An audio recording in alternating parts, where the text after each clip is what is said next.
पता है uniform civil code आने के बाद ये है क्या? ये एक ऐसा कानून है, क्रिमिनल लॉ एक है सबका, यानी भारत के अंदर हिंदू, मुसलमान, जैन, बौद्ध, क्रिश्चियन, बुद्धिज्म जितने भी लोग हैं, एवरी सिटीजन, हर एक भारतीय अगर कोई गुनाह करता है, चोरी करता है, डाका डालता है, रेप करता है, या किसी का मर्डर करता है, या मर्डर करने की कोशिश करता है, सबके लिए कानून बराबर है, सबके लिए दफात बराबर है। अगर कोई मर्डर करता है, हिंदू करे कि मुस्लिम करे, 302 लगेगा।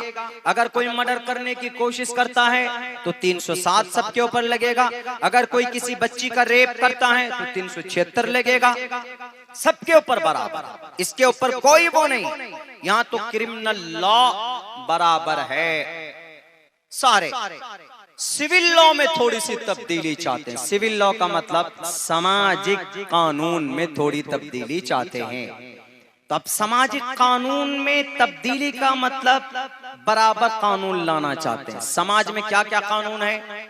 समाज में ये कानून है, हिंदुओं के यहाँ भी सामाजिक कानून है, उनकी शादी है, उनकी विरासत का मामला है, उनके लेन देन का मामला है, और हस्बैंड वाइफ का मामला है। और मुसलमानों के यहाँ भी शादी है, बियाह है, शादी है, विरासत है, लेन देन है।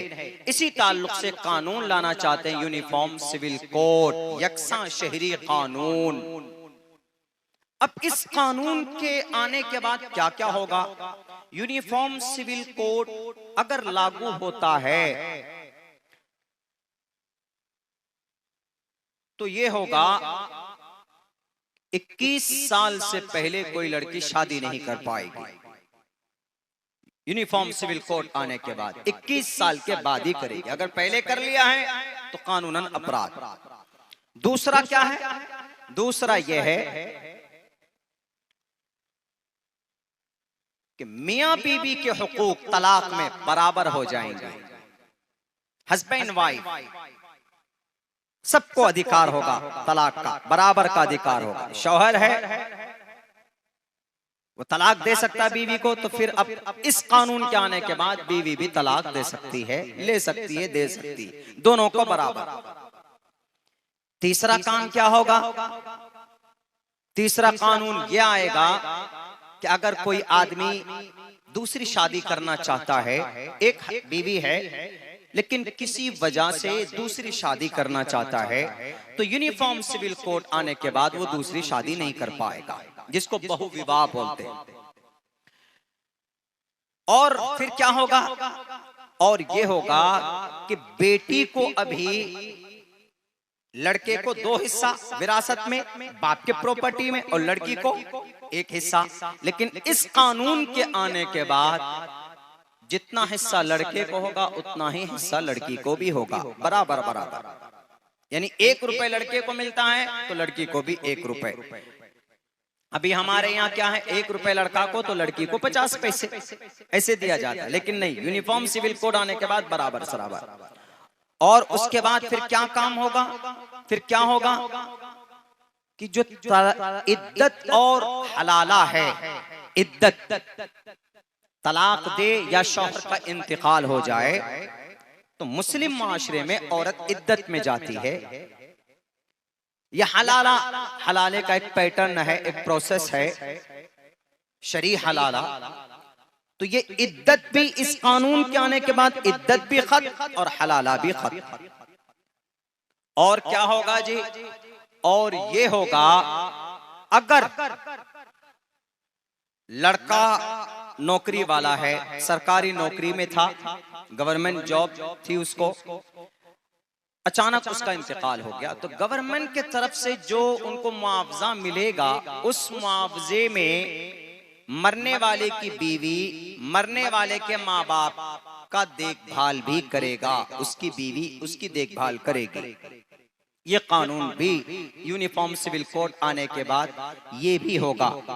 और यूनिफॉर्म सिविल कोड आने के बाद मुस्लिम औरत किसी बच्चे को चाहे कि भाई उसके पास बच्चा नहीं, औलाद नहीं, तो वो अडॉप्ट करना चाहती, किसी बच्चे को गोद लेना चाहती है, ले पालक मुतबन्ना जिसको बोलते हैं हम लोग शरीयत में, तो अभी प्रोसेस थोड़ा हार्ड है अभी, लेकिन इस कानून के आने के बाद बहुत आसानी से मुस्लिम लड़की, मुस्लिम औरत किसी भी बच्चे को अपने गोद ले सकती है।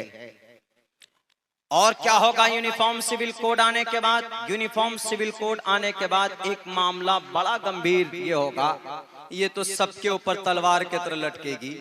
अगर किसी की बीवी का इंतकाल हो जाता, चाहे हिंदू हो कि मुस्लिम हो, मैं हूं, मेरी बीवी का इंतकाल हो गया, मेरी बीवी के माँ बाप अगर जिंदा है, उनके वालिदैन अगर हयात से है, मेरी बीवी का,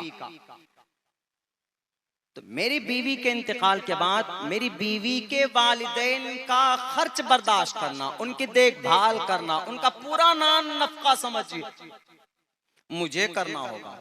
यहाँ अपने अम्मी अब्बा का तो होता नहीं है, फिर दूसरे के बारे में सोच रहे, मोदी जी ला कर देना चाहते। ये भी होगा यूनिफॉर्म सिविल कोड आने के बाद। और यूनिफॉर्म सिविल कोड आने के बाद में एक बड़ा हसास मामला ये भी हो सकता है कि अभी जो हम लोग 3-3, 4-4, 5-5 बच्चे हैं ना, किसी के 8-8, 10-10, उन सब के ऊपर पाबंदी लगेगी। सिर्फ हम दो और हमारे दो का भी नारा लगाया जा सकता है। ये सारी चीजें होगी। अब कहेंगे कि अच्छा क्या दिक्कत है जी? फिर इसमें दिक्कत क्या है? मुसलमान एक बीवी को तो देख नहीं पाता, दूसरी बीवी को लाए इसीलिए कानून बन जाए कि भाई एक ही शादी करेगा, दूसरी नहीं करेगा। क्या दिक्कत है? दिक्कत असल में यह है, और धर्म के लोग और मजहब के लोग इतना रिएक्ट नहीं करते, इतने एतराज नहीं करते।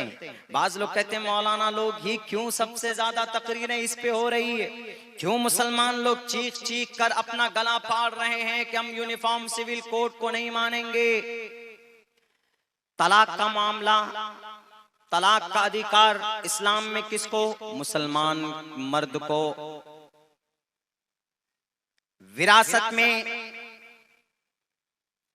लड़की को कितना मिलता है? 50%, लेकिन बराबर करने वाला तो किस पे अटैक कर रहा है? यूनिफॉर्म सिविल कोड किसी भी धर्म के पर्सनल लॉ को टच नहीं किया है। भारत के अंदर 600 से अधिक पर्सनल लॉ है, यानी 600 से अधिक कानून है धार्मिक। हिंदू, जैन, बौद्ध, क्रिश्चियन, कन्फ्यूशनिज्म, शनुटो, आशूरियो, दलित, SC, ST, ओबीसी वगैरह वगैरह बहुत सारे। किसी के पर्सनल कानून को यूनिफॉर्म सिविल कोड में नहीं लाया। यूनिफॉर्म सिविल कोड में अगर किसी के पर्सनल कानून को टच किया है तो वह सिर्फ मुस्लिम पर्सनल लॉ को टच किया है। एतराज असल इस बात पर है, इतने सारे कानून हो, इतने सारे धर्म हैं, किसी को नहीं छेड़ रहे हैं आप, सिर्फ मुस्लिम पर्सनल लॉ को क्यों छेड़ रहे हैं? मुसलमानों के पर्सनल लॉ, पर्सनल कानून यानी शरीयत को क्यों छेड़ रहे हैं? अब लोग यूं कहते हैं इसलिए छेड़ रहे हैं क्योंकि इस्लाम के अंदर औरत को उनका हक नहीं मिलता है, लड़की को उनका हक नहीं मिलता है। लड़का है तो 1 रुपए, लड़की को 50 पैसे क्यों? हम इसीलिए कहते हैं कि ये तुम्हारे दिमाग में जो भूसा भराया है ना, तुम्हारे डुप्लीकेट खुदाओं ने पैसे दे देकर जो तुमने अपने जमीर बेच लिए, तुम्हारी अकल खत्म हो गई। तुम शायद भूल गए हो कि इस्लाम ने औरत को जो मकाम, जो सम्मान दिया, दुनिया के अंदर ऐसी कोई माँ पैदा नहीं हुई जिसने ऐसा कोई बच्चा जना हो जिसके जरिए से औरत को मकाम, वो इज्जत दी गई। अगर ऐसी कोई जात अक़दस है तो मोहम्मद रसूलुल्लाह सल्लल्लाहु अलैहि वसल्लम की जात अक़दस है, जिनकी जिंदगी के अंदर, जिनकी ज़माने जाहिलियत में आप अलैहिस्सलातु वस्सलाम के वक्त में, अब से तकरीबन 1490 साल पहले की तारीख उठाकर देख लो।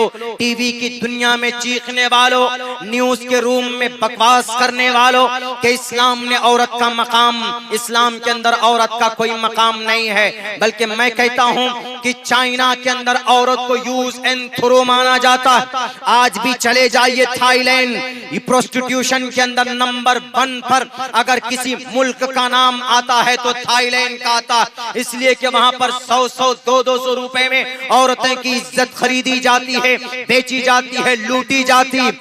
आप दुनिया के किसी भी मुल्क में चले जाओ, अगर औरत के कदम के नीचे जन्नत बताया गया है तो वो सिर्फ मजहब इस्लाम है। अगर औरत को किसी ने सम्मान दिया, अगर औरत को किसी ने पाक समझा, यहूदी जो दुनिया के अंदर अपने आप को खुदा मानते हैं, ये जुडाइज्म जो दुनिया के तमाम एजेंसी के बागडोर अपने हाथों में थामे बैठे, ये कहते हैं कि औरत मनहूस है, औरत शैतान की आत्मा से पैदा की जाती है, इसलिए औरत के साथ कोई जायज संबंध नहीं होना चाहिए। औरत को इस्तेमाल करो, लिव इन रिलेशन में रहो, नाजायज संबंध में रहो, जब मन भर जाए उस औरत को खत्म कर दो। इस्लाम कहता है कि नहीं, अगर मर्द की इज्जत होती है तो औरत की भी इज्जत होनी चाहिए, इसलिए कि अगर औरत नहीं होती इस जमीन पर ये दुनिया खूबसूरत नहीं होती। औरत को अगर किसी ने मुकम्मल इज्जत दी है, टीवी की दुनिया में बकवास करने वाले मीडिया वालों, जब औरतें दफन की जाती थी, जब बच्चियों का जन्म होता था तो पैदा होने के फौरन बाद 2 मन 5 मन मट्टी के नीचे दफन कर दिया जाता था।